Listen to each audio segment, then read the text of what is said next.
உங்க 2 பேர் கூட சேர்ந்து ஒர்க் பண்ற அனுபவம் எனக்கு இல்ல. பட் நீங்க 2 பேரும் எப்படி இப்படி ஒரு பிரதர்ஸ் மாதிரி அது ஒரு ரிலேஷன்ஷிப் அது எப்படி? 1967 இருந்து நானும் மகேந்திராவும் க்ளோஸ் ஃப்ரெண்ட்ஸு.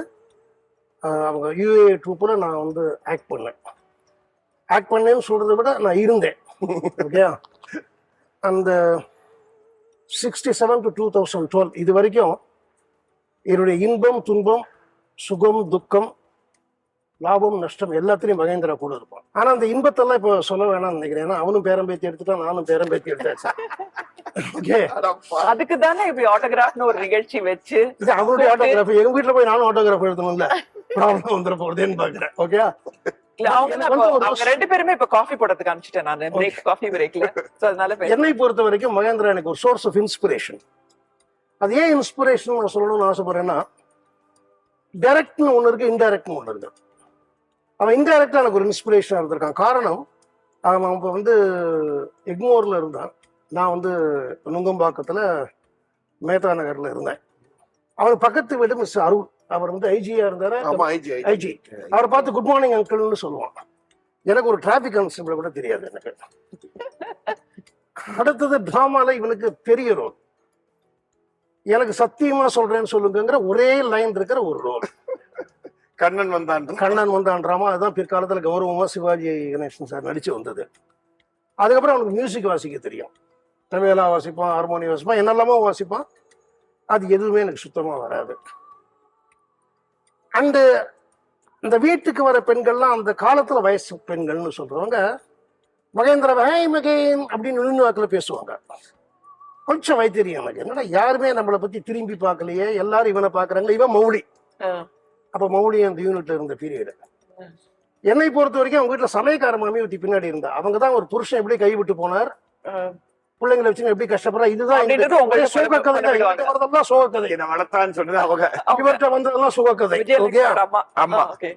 இதெல்லாம் நினைச்சுக்கிட்டே நான் நைட்டு வந்து எக்மோர்ல இருந்து நுங்கம்பாக்கம் வரைக்கும் போயிட்டே இருப்பேன். என்னடா இந்த மாதிரி மகேந்திராவுக்கு எல்லாமே அமைஞ்சுடுத்து, நமக்கு அமையலையே, என்ன பண்றது, ஏதாவது பண்ணணும்னு. கரெக்டா அந்த நுங்கம்பாக்கம் பரியல் கிரவுண்ட் வரும். அப்போ எனக்கு இருக்கிறது 2 வழி. ஒண்ணு மகேந்திராவை போட்டு தரணும், அந்த பரியல் கிரவுண்டை பார்த்தோன்னா அந்த எண்ணம் தான் வரும். பார்த்தா அந்த எலக்ட்ரிக் லைன் கிராஸ் ஆகும். இல்ல வேறையும் நீ பண்ணலாம்னு என்னுடைய கவனத்தை அது வந்து திசை திருப்பம். ஏதாவது பண்ணணும்னு ஆசைப்பட்டு தான் நான் பேனாவை கையில பிடிச்சேன். உண்மையை சொல்ல போனா அந்த காலத்துல 2, இப்ப அவன் பேரை சொல்லக்கூடாது, ரொம்ப பாப்புலர் அவங்க 2 பேரும் மகேன் மகேன் மகேன்னு கூப்பிட்டதே எனக்கு வாழ்க்கையில ஒரு பெரிய எரிச்சலாவே இருந்தது. அதனால நான் எழுதின ஃபர்ஸ்ட் ஸ்கிரிப்ட் அவங்களுக்கு தான் டெடிகேட் பண்ணி தேவியர் இருவர்னு எழுதினேன். அது அவனுக்கு தெரியாது, எனக்கு தெரியும். எனக்கே தெரியல, யாருக்கே தெரியல. சொல்லவே எனக்கு தெரியும். அதற்கு பிறகு அந்த நாடகம் ஹிட் ஆச்சு. அதற்கு பிறகு உறவுக்கு கையெடுப்போங்கிற நாடகத்தை மகேந்திரா பண்ண. பிகஸ்ட் குவாலிட்டி மகேந்திரா என்னன்னா, யூஏல பில்லரா இருந்தான். யூஏ வந்து மகேந்திர ஒய்ஜிபி சார் ட்ரூப்பு. அப்படி இருந்தும் எங்களுடைய ட்ரூப்புக்கு வந்து டிராமாவை டைரக்ட் பண்ணணும்னு சொல்லி விஸ்வசாந்திங்கிற நாடக குழுவை தூக்கி நிறுத்துறதுக்கு காரணமாக இருந்தது Mahendra. Is a friend, real friend.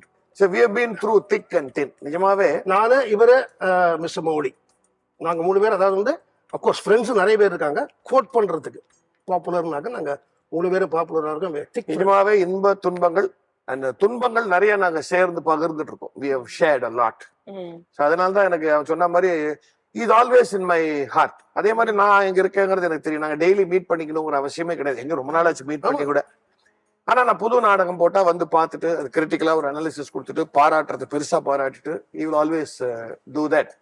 எனக்கு எப்போதுமே விசு கிட்ட ஒரு பெரிய சாஃப்ட் கார்னர் உண்டு அந்த காலத்துல. பிகாஸ் எங்களுக்கு பெரிய பெரிய ஆத்தாஸ் எல்லாம் எழுதின்ற பீரியட்ல அப்ப இவ ஸ்கிரிப்ட் வந்து he knows that.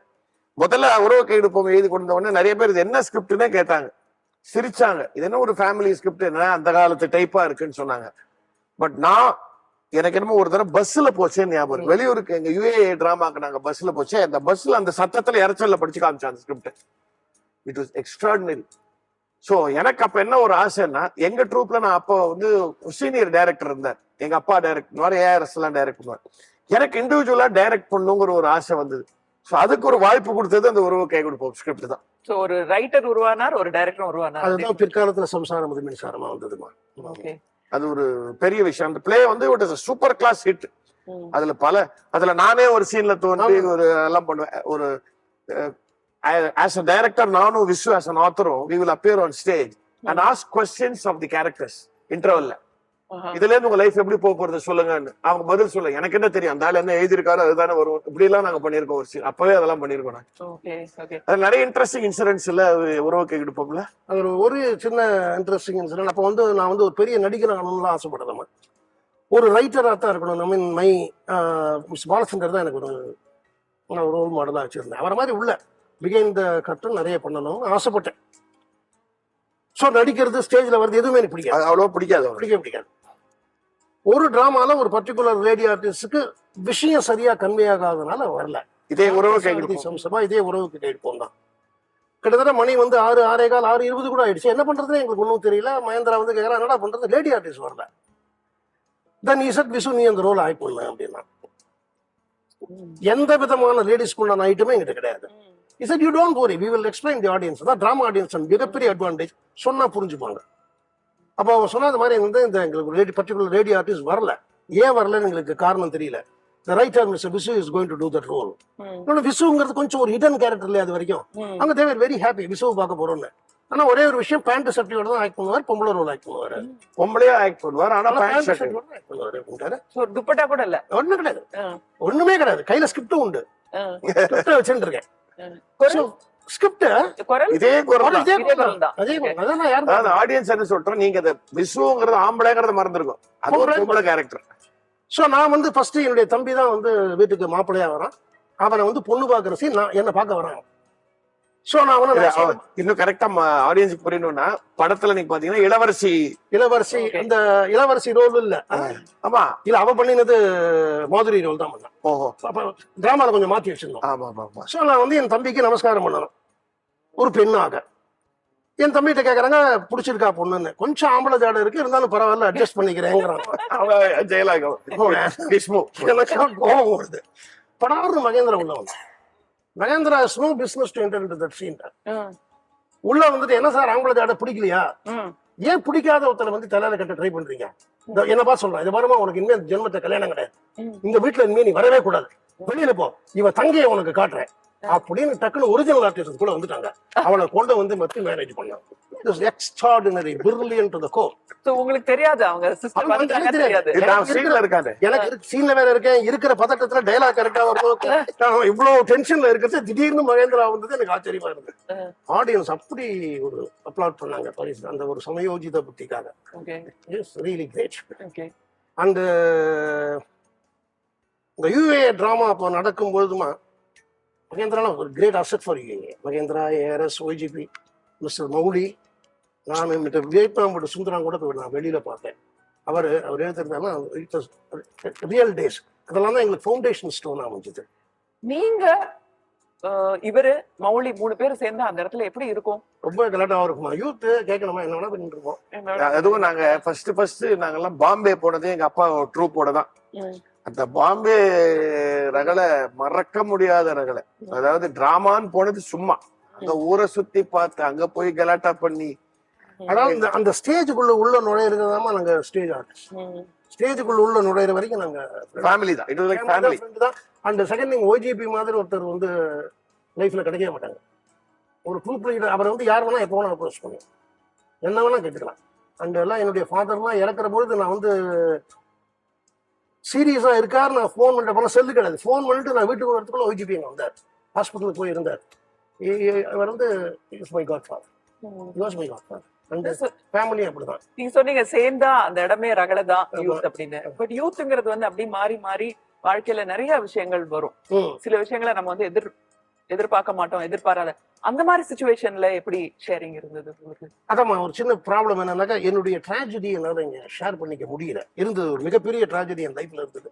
I don't want to share it because என்னுடைய டாட்டர்ஸ் கிட்டஸ்க்கு அது தெரியாத விஷயம். I don't want them to know it. Okay? And he was with me throughout. He was with me. சந்தோஷத்துலயும் இருந்தா, சுகம் எல்லாத்துலயும் இருந்தா, அது வந்து எங்களை தெரிந்தவர்களுக்கு ரொம்ப நல்லா தெரியும். நவகிரகம் படத்துல ஆக்ட் பண்ணான். பாவி ஒரு நல்ல ரோல் இருக்கு வரையான்னு கேட்டான். சரி இவன் சொல்றானே என்று நான் போயிட்டு பக்கத்து ஃப்ளோர் இங்கதான் வி கோபாலகிருஷ்ணன் சார் ரொம்ப நேச்சுரல் ஆர்டிஸ்ட், உங்களுக்கே தெரியும். அந்த இடத்துல நம்ம திருடணுமா, கோபாலகிருஷ்ணன் சார் என்ன அடிக்கணுமா? எனக்கு தெரிஞ்சு கேமராவுடைய ஏரியாவுக்குள்ள அடிச்சு கேள்விப்பட்டிருக்கேன். அவர் செட்டுக்கு ஃப்ளோருக்கு வெளியில என்ன அடிச்சாரு.